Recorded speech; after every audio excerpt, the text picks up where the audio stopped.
Wake up, America. I think I got something to say to you.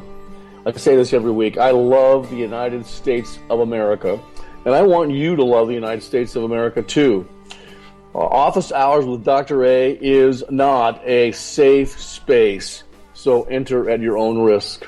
You will be exposed to the truth, and I will endure the consequences. Again, rest assured, I will not try to put my brain into your head. I will, however, motivate you to think and to use the analytical part of your brain that very few people want to use because it requires actual effort, it requires actual work. You've reached the office of Dr. Randy Arrington. Please have a seat, and the doctor will be with you in just a moment.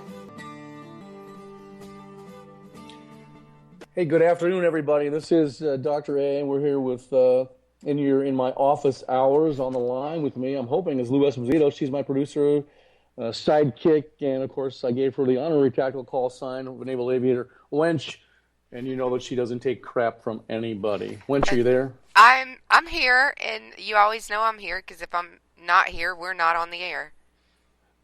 Oh, okay. So you're the Wizard of Oz, Wizardress of Oz, behind that curtain, pushing the bells and buttons and whistles and levers we're not supposed to pay any attention to. Right. Like we do in the government. Pay no attention to the producer. Pay no attention to that woman behind the curtain. You know, lots going on. They just had I think it was the third installment of that mega liberal Communist Party's presidential debate. More lies spewing out of the mouth of all three of those people. It's just horrendous, and a lot of people have been getting in touch with me wanting to publish that article that we published on a few different sites about Hillary Clinton and her propensity for being a pathological liar, and a lot of people are waking up to that might get more play as we get closer and closer to either her getting indicted, like I have a bet with Miss Stacy, or her securing the Democratic nomination and running against the eventual candidate on the Republican side. It's going to be a fun next 10, 11 months. Do you agree with that? Fun, I don't know so much. Interesting, definitely. Yeah. I used the wrong adjective? Okay. Well, I don't know. It depends on your perspective. I haven't found it much fun so far. Well, it'll give you something to talk about, but you're right. I mean, the opening mantra says, I love the United States of America, and I want you to love her too, and that's exactly right. I want you to love the United States of America, and hopefully we can all come together and coalesce behind the eventual winning candidate, whoever that might be, and return America to our traditional Judeo-Christian values and our brilliant Constitution so that we can become a great nation again. You notice I didn't say return America to greatness because that's one of the candidates' statements, and I don't want to use that for fear that somebody might think I am, behind that particular individual and endorsing him. Well, Dr. A has not endorsed anybody as of yet, but I may be getting close. Yes, you love to tease it, no matter. You know what we're going to talk about today? We might do this for a little while. We are going to get into cultural Marxism and all that stuff that's happening in the country. You know what? I want to digress for a second. Did you just see that there's some university, I think it's Oberlin, which is an overly liberal university. Mostly women, I think, go to that school. They were upset that the indigenous food, I think it was from India, maybe it was Mexico. I'm Mexican food, whatever. I love all this food. Was prepared incorrectly. Therefore, it was a microaggression against the students there because it wasn't properly prepared to come from that nation or that people. What is wrong with these students, Lou? What is wrong with them? They've been, well, you would say mind raped, but they've been taught to be that way. They've been empowered to be that way. So anytime people think about it, our first show was sheep, dogs, and wolves, and people love to be sheep. And sheep are victims. Anytime you give someone an opportunity at victimhood, most of them take it. We need to get somebody in the White House, 1600 Pennsylvania Avenue, that will return the great American work ethic, pull yourself up by your bootstraps, dude or dudess, and become a success on your own right. Don't count on the government or political activists or your cultural Marxist professors to do anything for you. Do it of your own accord, and then nobody can take it from you. Yeah, it's going to be a bad situation because we are going down a road of proceed without fear or proceed at your own risk.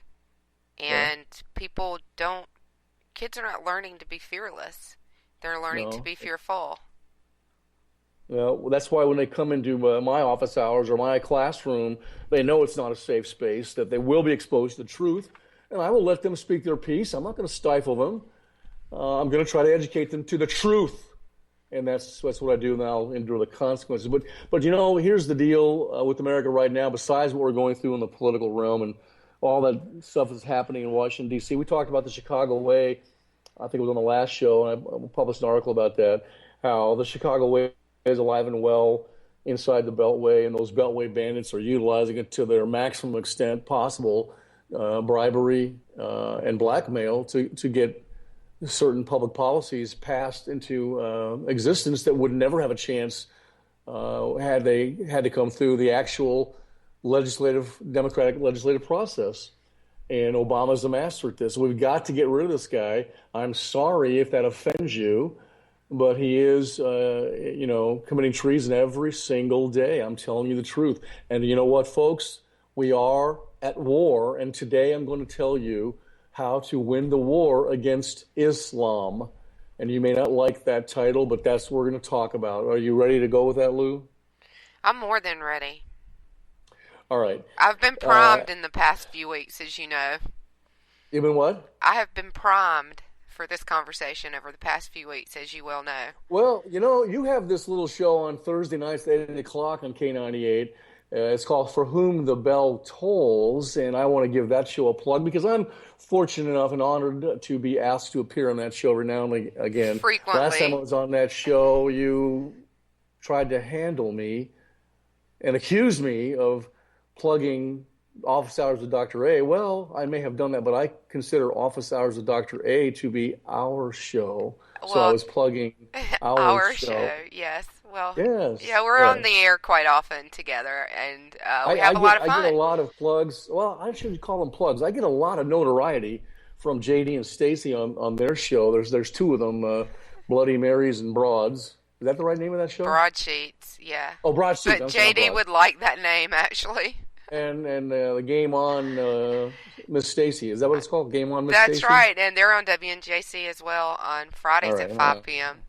I try to get in the romper room and listen to their show as often as I can with my hectic schedule, but we're all part of very intelligent than me. Right, and we're all part of that Conservative Commandos radio network. Conservative Commandos out of Philadelphia, WNJC 1360. We're honored to be on that station on Tuesdays at 5. I mean, it's wonderful. Yeah, absolutely great. Yeah. Who knows where we go from here, Who knows? Yeah, it's a great team. Great team to be on. Syndicated TV. All right, so let's talk about how to win the war against Islam. Now, centrally located inside of the Middle East, Islam has successfully established, I call it its latest deadly caliphate. Which would be accurate. Yeah. Huh? That would be very accurate. Its latest caliphate. Latest deadly caliphate. Of course, aided and abetted by the Islamo-communist, have a drink, who temporarily resides at 1600 Pennsylvania Avenue in Washington, D.C. Temporarily because about 13 months from now, he's going to be gone. Right. And people need to understand that, right, and I know you're going to get into this, but people need to understand from the get-go that Islamo-communism is an ideology. Both of them. Islamists, the so-called religion of Islam, which I teach you all the time, it's not. It's just a totalitarian political ideology, brutal, of total control over human behavior and thought that masquerades as a religion, as well as communism. Marxist communism is the same thing. It's a brutal totalitarian regime, and they viewed it as a religion. The people that were subject to it, those peasants in Russia and wherever communism was taking hold, are just peasants. And the god is whoever they install as the central leader of the Communist Party. That's right. And that's the way they view that, you know. So since its inception in the aftermath of Gaddafi's, Uncle Muammar's vicious ouster from power in Libya, the Muslim Brotherhood's so-called Arab Spring in the country of Egypt, that ongoing civil war inside of Syria against the Assad regime, who they're trying to overthrow, and the brutal assault on America's consulate in Benghazi, ISIS and the Islamic Caliphate have begun to metastasize like a quick-moving cancer, spreading their satanic evil all over this globe. Ultimately, people, you need to understand this, ultimately, their eyes are fixed upon the most difficult to achieve goal, the grand prize of conquering the United States of America and the American people in specific, and then dominating the entire world, the Western world in general.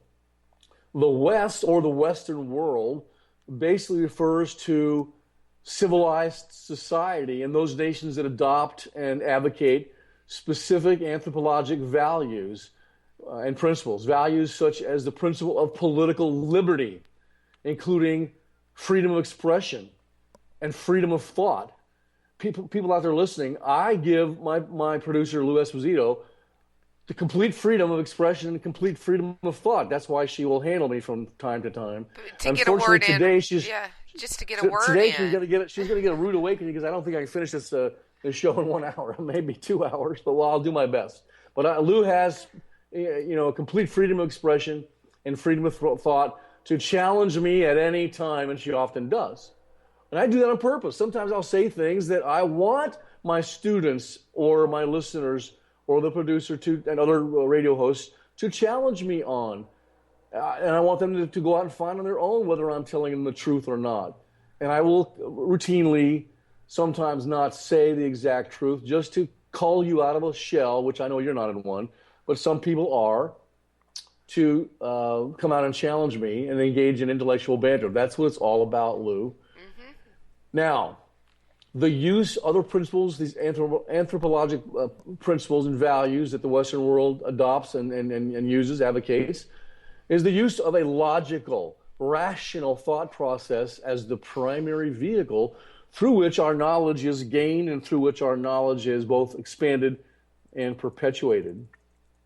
And third, the assumption that individual human beings on this earth possess a God-given moral right to life, liberty, private property, and the pursuit of happiness. A lot of people forget that private property is extremely important in a society that espouses liberty. You've got to have the right to own private property and then be responsible enough to own it. And that's something a lot of people forget. All of these, how should I put this, bedrock doctrines are vital to civilization and vital to the preservation of an enlightened mankind, enlightened humanity. These aforementioned values represent the reason, folks, that Islamic jihadists attack the West and America so vehemently. Of course, it is augmented by listen to what I'm telling you, it's augmented by strict commandments contained in the Quran and the Hadith that dictate total annihilation of repentant infidels. What do you think of that statement, Lou? Yes. Your mic. Yeah. Yes. Yes. I would totally agree with that. From what we've seen and what we know over hundreds of years, and ask Charles Martel. Exactly. And these people, in fact, I may talk about him the next time we get together, but these mega liberals and the progressive Republicans on the right in this country either don't understand this or don't care because they're being blackmailed or they're bribed to allow these people into our country with impunity. And you know what? You may not like what I'm going to tell you, folks, but your president, Barack Hussein Obama, has put Muslim Brotherhood, Islamists into every bureaucratic entity in this country. They now control the narrative on how we can discuss and how we view Islam. Does that shock you, Lou? No, no, not at this point in history. It doesn't shock me. Am I a Joe McCarthy by speaking this truth?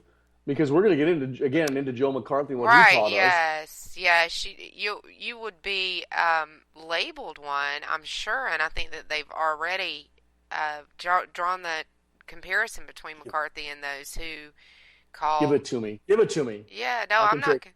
No, I'm not gonna, because I mean, you have to really study it, and you have to know the difference. And we talked about the other night, which one of our listeners called, the best explanation of our enemies that we've ever heard. Part of it was they all hate each other, sure, until they don't, and then they join together against their primary enemy, which is the West.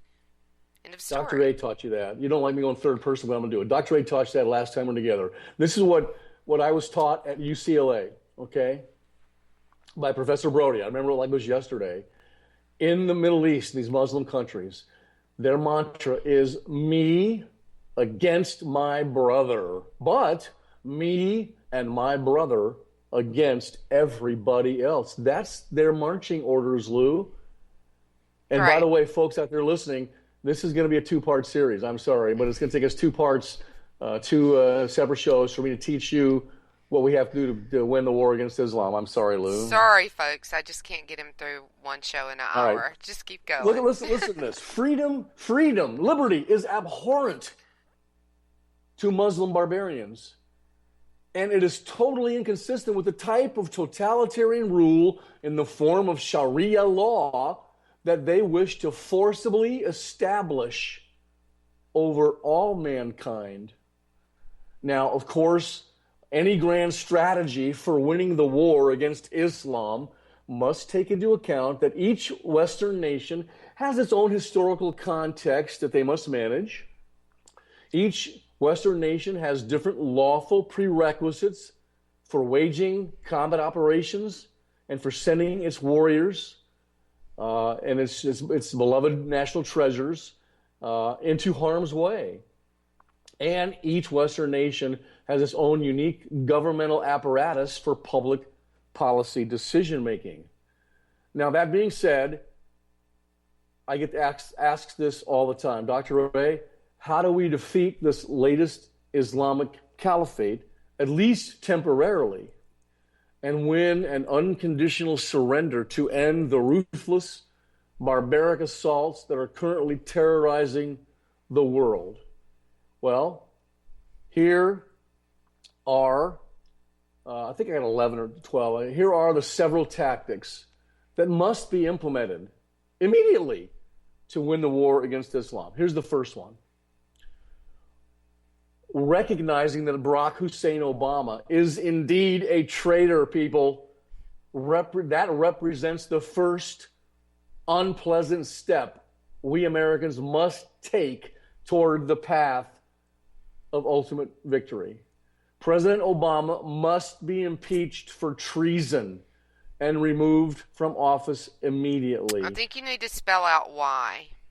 He and members of his administration have been clandestinely collaborating with our mortal enemy, financing them, equipping them with our weapons, and assisting them in their war-fighting efforts. I told you just a few minutes ago, Obama has installed numerous Muslim Brotherhood agents into every federal bureaucracy in America. These Muslim agents now control how Islam is depicted and how Islam is perceived and how we can discuss and talk about Islam in the American public.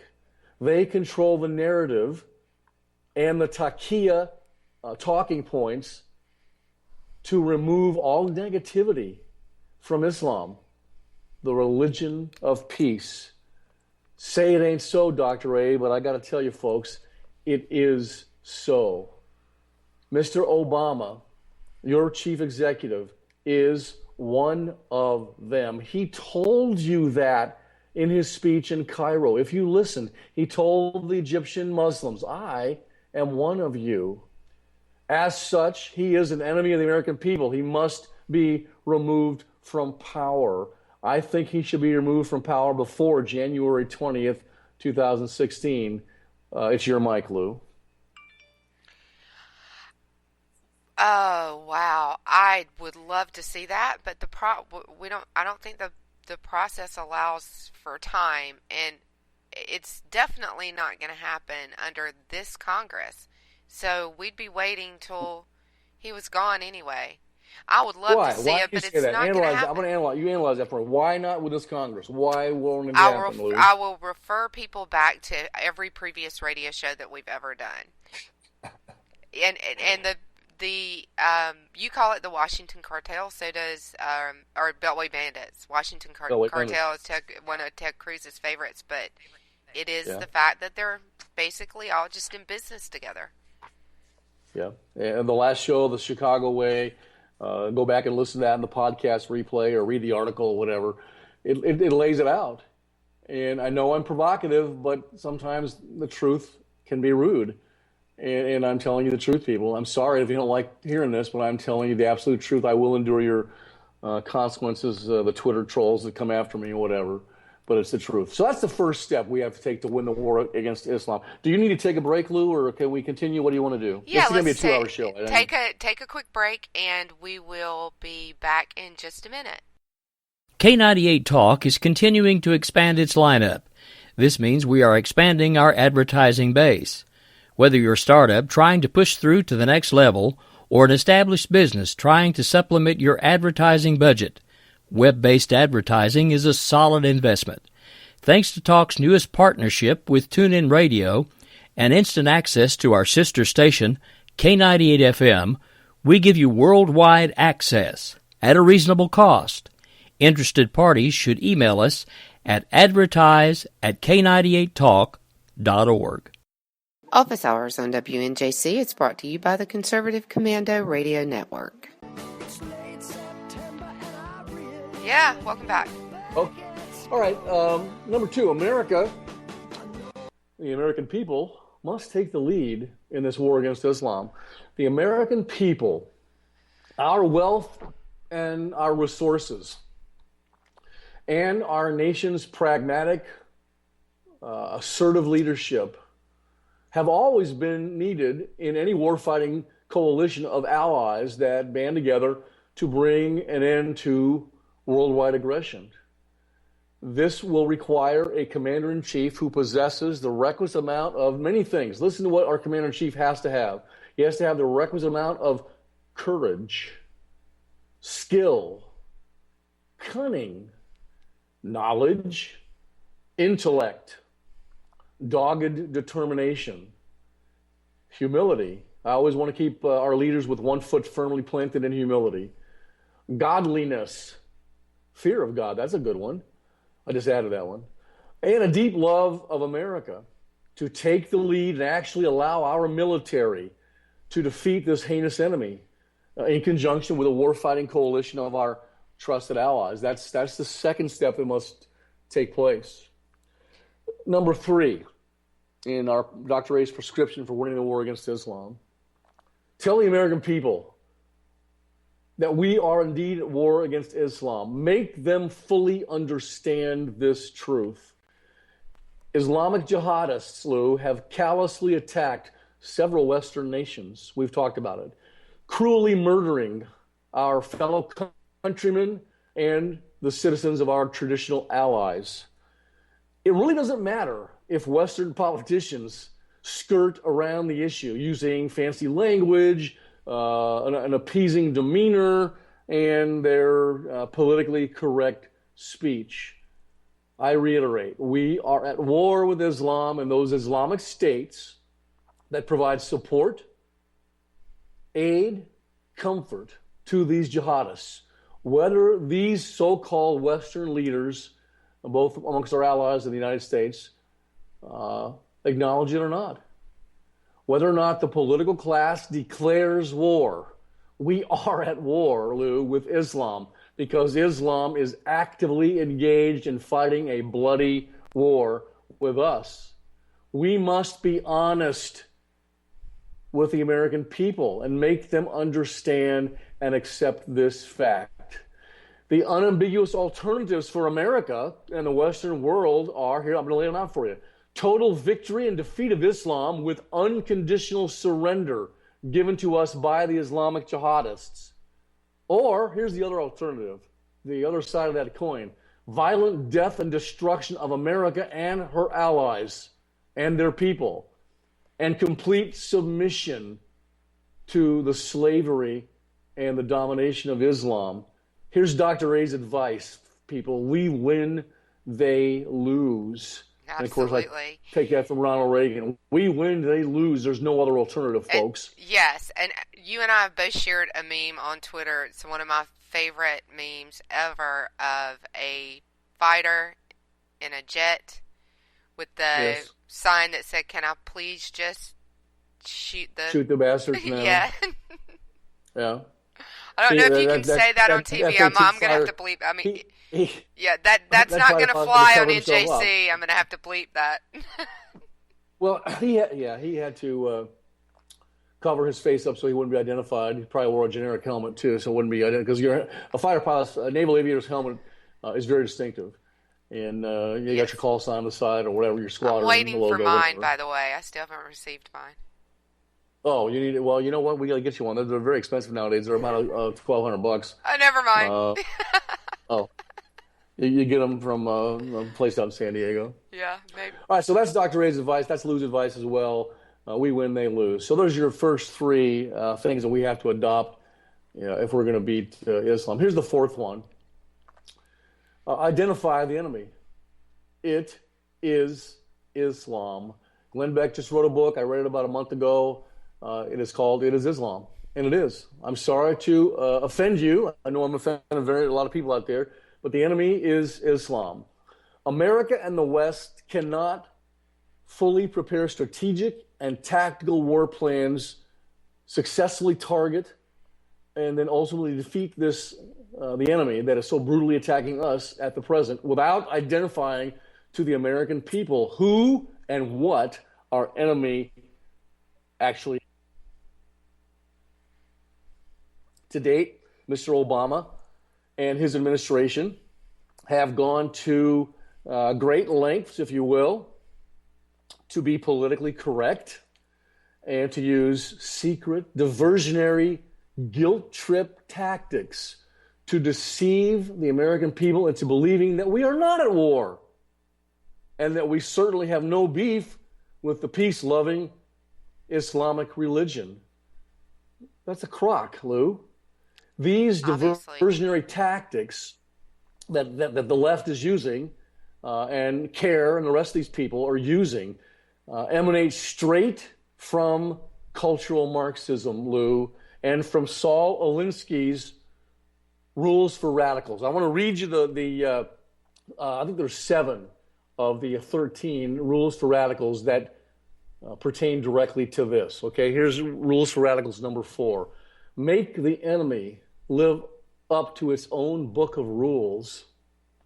If the rule that every letter gets a reply, send 30,000 letters. You can kill them with this because no one can possibly obey all of their own rules. Yes, this is a country based on limited government and freedom, limited government involvement. They use that against us. And yet sometimes they use more government against us to enforce the various rules they want to enforce. This president and his administration have put more rules, executive orders, administrative doctrines into our system than any other president before him. And that's exactly what Alinsky says. Nobody can live up to all of their rules. We're allowing our country and our way of life to be painted into a corner, people. We can't allow that. Number 5, ridicule is the most potent weapon. There's no defense. It's irrational. It's infuriating. It also works as a key pressure point to keep force on the enemy and to make them come into concessions. That's exactly what they're doing right now, keeping the pressure on. Those people in Ferguson, Missouri, the Black Lives Matter, that's exactly, they're following Alinsky's rules for communist radicals to a T. Okay, so that reminds me of something hilarious that happened on Twitter. I like to use Cool. I like to use Alinsky hashtags when people are using his tactics and just call them out for it. And one of them answered me with, "Oh, I'm sure you have no idea who Alinsky was." And I tweeted them I'm back. sure you do have an idea. Well, I tweeted them back with that rule. The most effective weapon is ridicule. And Ridicule. I never heard another word back from them. I think some of the ridicule, and I'm facing this all the time, thanks to you and Lou, and I mean you and JD and Miss Stacy. I get it all the time now. I'm used to it. I'm strong, and I'm going to withstand it. But there's some people that we know that are wonderful conservatives that have just dropped out of the Twitter, tweet society because they got so fed up and so hurt, their feelings, whatever, emotional. They got tired of dealing with it. You know, some of the people I'm talking about. Well, yeah, I mean, some really pretty nasty things happened to them, and it became about protecting their families and not just their feelings. If they can shut you up, they've won. A lot of that stuff is happening now on your show on Thursdays. A couple of weeks we talked about the Anons and all those Ghost Sec groups and Ghost Sec who are going on trying to fight these guys in the virtual realm and shutting down some of their websites and trying to stop their recruitment. And yet some of these probably have been also infiltrated by mega leftists, communists, Islamists, whatever, to try to blend in and then make us fight amongst ourselves. A lot of that stuff happened in Red Nation Rising. I told you that first time you and I interviewed. And that's what they do. They get in there and try to make us fight against each other. We got to resist that, people. Right. Alinsky's rule number 8, keep the pressure on. Never let up. Keep trying new things to keep the opposition off balance. As the opposition masters one approach, hit them from the flank with something new that they didn't expect. I bet that person that hit you with, you already know who Alinsky is, expected you to not know who Alinsky was. Actually, what I thought of was the Department of Justice threatening to prosecute hate speech against come Islam. And get me, folks. I'll tell you where I live. Come and get me, Miss Lynch. Come and get me. Yes, well, they might have to go through the Naval Academy to make that happen, so good luck. I relish that thought. Does she ever read the Second Amendment? Has she read the Constitution? Does she understand it? Or is she too busy using Ivy League lawyer interpretation of those words? Yeah, absolutely. I think it's more about parsing it and applying the tactics that you're talking about right now. You know what, folks? The Constitution is very simple. I've read every word of it and all the amendments. It is very simple. If it becomes complex, it's because we, the people, have allowed it to become complex. We have allowed those elected politicians, those office holders, those people in the organizational structure, the leadership of the parties, and then those consultants, and unfortunately I'm involved in this group too, those people that are in the professorial ranks, to make us believe that is very complex and only their level of intellect and acumen and perception and interpretation can actually understand politics and the Constitution and the amendments. Nothing can be further from the truth. It's Lockean and based on Montesquieu. It is simple.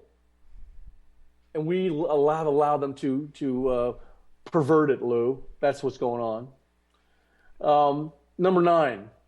From Alinsky's Rules for Radicals. The threat is usually more terrifying than the thing itself. Imagination and ego, which is used against us, can dream up many more consequences than any activist can come up with. So the threat of a veto, has gotten these Republicans, in name only, to fall in line with the Chicago way and Mr. Obama and what he wants to do. Hopefully they won't have to fall in line with Mrs. Clinton, and we can get rid of some of these knuckleheads like, I guess, what's that guy that's from South Carolina? He just dropped out of the presidential race, Lindsey Graham. Get rid of him, get rid of McCain, get rid of Paul Ryan, some of these people. They got to go, Lou. We have to have, people always ask Ronald Reagan, do we need a third party? He said, absolutely not. We need a reinvigorated, revitalized Republican Party. That's what we need today. Three parties cannot work in this country ever because of our rules for election. The electoral rules will not allow it to happen. Two parties always. So we need, in Reagan's words, a revitalized, reinvigorated Republican Party. Do you agree with that, Lou? Yeah, absolutely. Absolutely. We need to revitalize conservatism. And the problem that we have is that we're all so competitive that we have trouble coming together. Yeah, that's okay. Capitalists are competitive people. Yeah, absolutely. Coalesce. Yeah, A Republican absolutely. coalition. We may end up renaming the party. I don't know, but we're going to have the same people in it. We just have to re-educate those people and make them fully understand conservatism is what will save this country. Not progressivism, not more government, not cultural Marxism, not Islamo-communism. Progressivism will lose. Whatever term you want to use, conservatism will bring this country back and save us. It really will, people. Trust Dr. Ray on this one subject. Alinsky, number 10. The major premise for tactics is the development of operations that will maintain a constant pressure upon the opposition, sort of building on the last one there. It is this unceasing pressure that results in the reactions from the opposition that are essential for any communist, cultural Marxist to wage a successful campaign, alternative campaign. 11, if you push a negative hard enough, it will push through and become a positive. Violence from the other side can win the public to your side of the argument because the American public in specific always seems to sympathize with the underdog. Always. I don't know why that is. When I was at UCLA almost never lost a basketball game because of Coach John Wooden. My leadership style, when I'm entrusted and honored with leadership positions, is John Wooden. I have John Wooden's Pyramid of Success at my desk, and we almost never lost. So we were the villain to everybody else in college basketball because we never lost. That may not be the case today. Some of those little schools in where do you live? North Carolina. They've come on big time and are challenging UCLA's domination of college basketball. At least you didn't call it South Carolina. I didn't know you lived in South Carolina. I'm sorry. I don't. Stop. Well, Stop. You're confusing me. I'm very easily confused. Don't do that. Right, exactly. All right. So he says if you push a negative hard enough, it will push through and become a positive. You know how I say that? If you repeat a lie often enough, it becomes the truth in some weak-minded loser parasites' minds. It becomes the truth. We have to educate them on what the real truth is, Lou, and not let them get mind raped into believing that lies are the truth that will kill them and kill the United States of America. 13, in Alinsky's Rules for Radicals, pick the target, freeze it, personalize it, and polarize it. Cut off the support network for that individual target and isolate the target from sympathy. Go after people. Don't go after institutions. Why? Because people are emotional. People hurt and remain hurt faster and longer than institutions. That's what's happening right now, people. They're using Alinsky tactics from us. You know who are great proponents of Saul Alinsky? Mr. Barack Hussein Obama and Mrs. Hillary Clinton. I always call her Mrs. Clinton. I'm trying to be, I guess it's a double entendre. I'm trying to be respectful and yet disrespectful to her. She hates being called Mrs. Clinton. She can't stand her husband. She's using him for power. She likes to be called Hillary Rodham Clinton. I don't do that ever. I call her Mrs. Clinton. Am I being respectful or am I being offensive, Lou? Well, I don't think it matters, but it reminds me of the national security thing that a lot of people do, and Reagan administration was good at it. Bush administration was great at it. For instance, they would call Saddam Hussein Saddam. Saddam. Saddam, as Bush's daddy says. And Saddam, yep. And anything that wasn't his name and wasn't the correct pronunciation would do, and everyone in the administration would do it. And if you know anything about national security, it was on purpose. And that show you do Thursday night, that I'm honored to be on every now and then, is a national security show. Yeah. There's not too many of those out there, and I really like that premise. Yeah, like this show is more professorial. Your show is more national security. Yeah. That's your bailiwick. So Everybody's got their thing, right? But I've been saying that for years and pointing that out to people for years, and they'll go, "Oh yeah, they did. Oh, is that why they mispronounced his name? Oh yeah, it was intentional. Don't think for a second it wasn't." Right. What you said this? I'm going to quote you. What thing does JD and Miss Stacy have on their two shows? All I hear from them is basically they tease me a lot. They're funny. And they're hilarious. Oh, they are. Yeah. You know what? People listen to me. They're very funny. They're smart and funny. Highly intellectual. Mm-hmm. To be funny, you must be intelligent. Mm-hmm. And they have both. They're much more intelligent than people give them credit for. I can see that. I know this. It's yes, true. You have to listen closely to hear how smart they are, but it's obvious how funny. All right, let me go back. To date, Mr. Obama and his administration, they've gone to great lengths to be politically correct and to use various secret diversionary guilt trip tactics on us people into deceiving us, into believing that we're not at war with Islam, we have no beef whatsoever with the peace-loving Islamic religion. If you trust Dr. Ray on nothing else but this subject, trust me on this subject. Nothing can be further from the truth, Americans. We are, and the West, are at war with Islam. Obama's entire approach as president and commander-in-chief has been to apologize to Muslims, as he calls them Muslims, around the globe, and to shield Muslims living in America from any type of government scrutiny or law enforcement scrutiny. That's what he does. Publicly, Obama continuously, and I think laughably, blames traditional America, those people that cling to their Bibles and in the Bible Belt, and their Constitution, and their .45 caliber weapons and whatever they bought from Slickery Trigger. He blames us. He doesn't sell weapons, by the way, holsters. Oh, well, okay. Yeah, we don't want that. We don't want that. I need to get a holster from him, I'm running out of holsters. But we don't want the ATF to think he's selling guns. He's not. He does not. Alcohol, tobacco, and firearms, yeah. All right.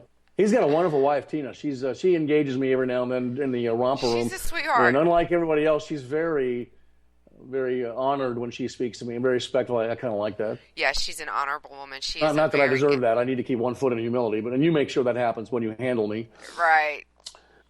Okay, so publicly Obama's blaming you people. He's blaming George W. Bush. Still, 7 years later, blaming George W., blaming Republicans, the grand old party. You know who else he blames? Climate change. What the heck is that? First of all, climate change isn't real, folks. Climate change was invented by God. Okay? Spring, summer, winter, fall. That's climate change. There's no such thing as man-made induced climate change. It does not exist. It comes from the cultural Marxists. It's another way to control people, control their money, and to make people wealthy. It is a crock of crap. Don't believe it. He blames climate change.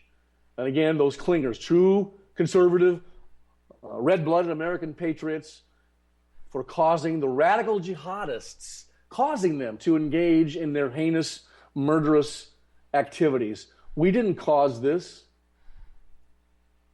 Obama didn't cause this. Muhammad caused this. And the fake, phony religion of Islam caused this because they read and do exactly what it says. Clandestinely, behind closed doors, inside the Beltway. Again, to reiterate, Mr. Obama is secretly financing, equipping, aiding, and abetting our mortal enemy. Mr. Obama is an American traitor, people. Please refer to my first suggestion for winning this war against Islam. We must name the enemy for the American people and our Western allies. We must be accurate in this complete, full description and identification. We must ensure that all American politicians are on board with this enemy identification and that they discuss it with their constituents in a rational, in a sober and honest fashion at their open forum town hall meetings in their district or in their state. We must also ensure that All of our allied governments and their politicians are fully on board with this enemy identification. And then they discuss it with their constituents in a rational, sober, honest fashion at their open forum town hall meetings in their districts or state in the Western nations. Our enemy in this war is Islam in general, but more specifically, it is the numerous Islamic regimes that are subsidizing and are supporting jihadist attacks against Western targets, and every jihadist group that have planned or executed their assaults on civilized humanity. The enemy foreign regimes, people, include the nations of Saudi Arabia. The Bushes won't like me for saying that. Neither will Mrs. Clinton. Iran. Sorry, Mrs. Jarrett, but it's true. Libya, Iraq, Turkey, Nigeria, and Syria, just to name the most obvious ones. The enemy jihadi groups include ISIS, Al-Qaeda, Hezbollah, the Muslim Brotherhood, Hamas, and CAIR. Some so-called scholars argue that Islam is a philosophic and cultural enemy of the West, that we are not at war with Islam because Islam is a religion, they would argue. But Muslims are taught daily in the Quran and the Hadith that Islam is opposed to every single principle of Western society and Western civilization. And the Quran and the Hadith calls them to murder those infidels who refuse to submit to their phony deity, Allah. As such, argue some so-called scholars, Islam is a body of ideas. So what would we bomb if our enemy is merely a body of ideas? These so-called scholars continue with an analogy. The relationship between Islam and our current military enemy is essentially the same kind as the relationship between Nazism and Nazi Germany. Shinto and the imperialist Japanese regime during World War II. Of course, Nazism is a body of ideas. Nazi Germany was a nation state ruled by a regime that was motivated by its leaders' complete support and acceptance of these ideas, people. Shinto is a religion. Imperialist Japan was a nation state ruled by a regime that was motivated by its leaders' full support and acceptance of the Shinto religion. Likewise, Islam is a religion that various nation states, they argue, and regimes and groups are motivated by their leaders' full support and acceptance of that alleged religion. Before we go to a break, listen to Dr. A, people. Listen and learn from me, please. Islam is not a religion. Islam is a totalitarian ideology of brutal, heinous, complete control over all human behavior and human thought, merely masquerading as a religion. I believe Islam emanates directly from Satan. As such, they are Satan's emissaries, and Muhammad is the Antichrist. We are at war with Islam and its motivating commandments of continuous bloody warfare against all infidels. Peaceful Muslims are irrelevant, people, in this war. Let me say that again. Peaceful, so-called peaceful Muslims are irrelevant in this war, just as peaceful German citizens and peaceful Japanese citizens were irrelevant during World War II. What do you think of that provocation, Lou? Yeah, I think they make them absolutely irrelevant in a lot of ways, and attacking and killing them is one way that they do that, just like the philosophy of me against my brother until it's me and my brother against you. Right. You heard what I said. I can win this war in 4 weeks. We go patting on their rear ends. Did you like the way I dumbed that down? We go patting on their rear ends.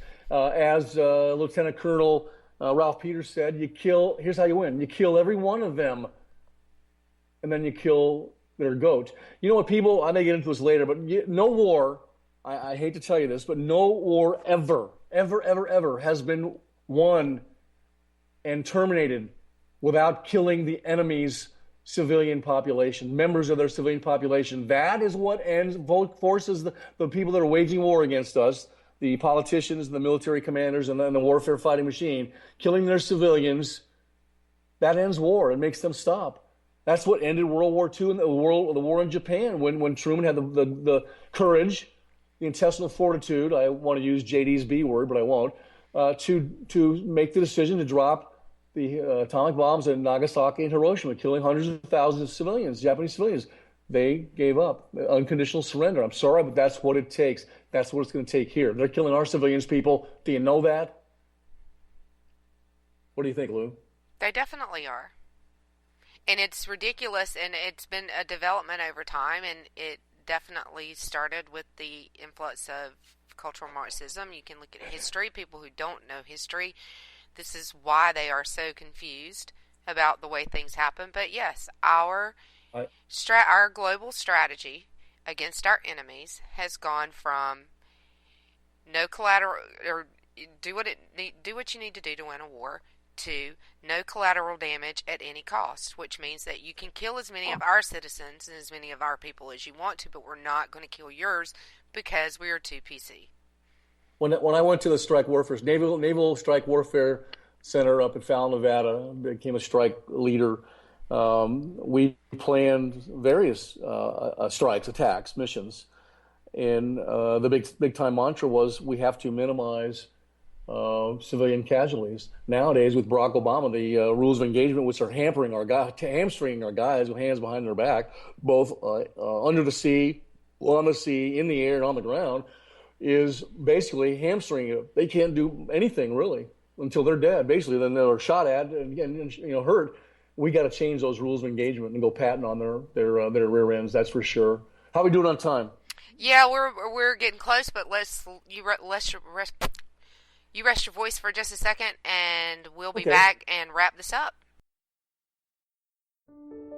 Before you smoke, think about this. When you smoke, it affects more than just your health. I love to dance.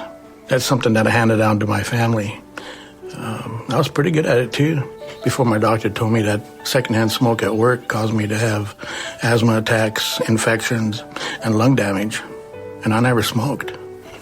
I can't work there anymore. Think about the ones around you. This has been a public service announcement from K98 Talk. All right, we're back, Dr. A. You want to wrap up the show? I do, and I want to tell you that we're going to, next week we'll finish up this How to Win the War on Islam. One thing I want to tell you is people keep talking about tolerance. Trust me on this. Tolerance is the last virtue of a dying and depraved society. Too much tolerance, people, is not a good thing. So we got to get away from that too much tolerance thing. The security and longevity of our homeland, as I've been teaching you from the very beginning, can be equally threatened by both domestic as well as foreign sources. I think that there's no foreign entity on earth. I don't care what band of allies line up against us that can beat us. Only thing that can bring us down is the domestic insurrection with heinous treason, which is going on right now. You know what? Good men and women are routinely called upon to defend and protect their nation, this nation, against both types of threat. And again, what Edmund taught us is that the only thing that is necessary for the triumph of evil is for good men and women to do nothing. And I don't want you to be that way. I want you to join me. I'm ready to stand up and fight right now to preserve American freedom and the dignity of being an American. I want to know who among you will stand up with me. You know, truth is a microaggression to anybody that wants to spout lies, because it exposes their deception, exposes their hypocrisies to the light of day. And again, being in my close proximity is not a safe space. You know you will be exposed to the truth. It's funny, Barack Obama was on camera the other day saying he thought, and Mrs. Clinton lied again, saying that there's a video out there of Mr. Trump, the Trumpster, Lou, your favorite, Lou, and Stacey's favorite, that Trump's words are being used on a video to recruit ISIS fighters. It's hogwash. Hogwash. He lied again. I personally, and I've mentioned this before, can think of no more potent recruitment tool for ISIS and all of radical Islam and jihad than having Barack Hussein Obama sitting in the White House at 1600 Pennsylvania Avenue. He is, or giving his little, America-bashing teleprompter apologetic speeches. That's what is empowering these people. You know what, people? We've been given a great gift, this generation, by God. And it is the opportunity to defend our freedom, to defend our liberty, to defend the American people and our way of life in its hour of greatest peril. In the not too distant future. And I wrote this for my class back in 2007 at UCLA, but it's so appropriate now. In the not too distant future, and it's getting closer for us every day, we are going to be forced by the magnitude of circumstances to develop a ruthless resolve as a country. And when that fateful day finally arrives, and it's getting closer, in my humble opinion, we will, as Americans, we will begin to treat people who want to murder us and to murder us as our citizens, our people, and destroy our nation and our way of life in the callous and the cold-blooded fashion that they deserve.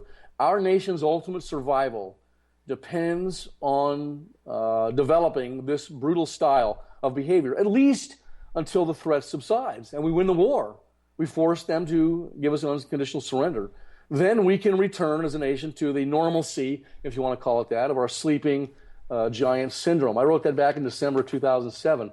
It's very appropriate today. That's not who we are as Americans. I'm getting tired of hearing this, people, coming straight from Barack's mouth and Mrs. Clinton's mouth. That's not who we are as Americans. Well, it had better become who we are as Americans very quickly, or you and America will cease to exist. Speak the truth, endure the consequences, let freedom ring. God help us. I love the United States of America, folks. And that's our show. So I also love the United States of America. We will see you right back here on WNJC Philadelphia, 5 p.m. next Tuesday. And you can find us on K98talk.org. Have a great week.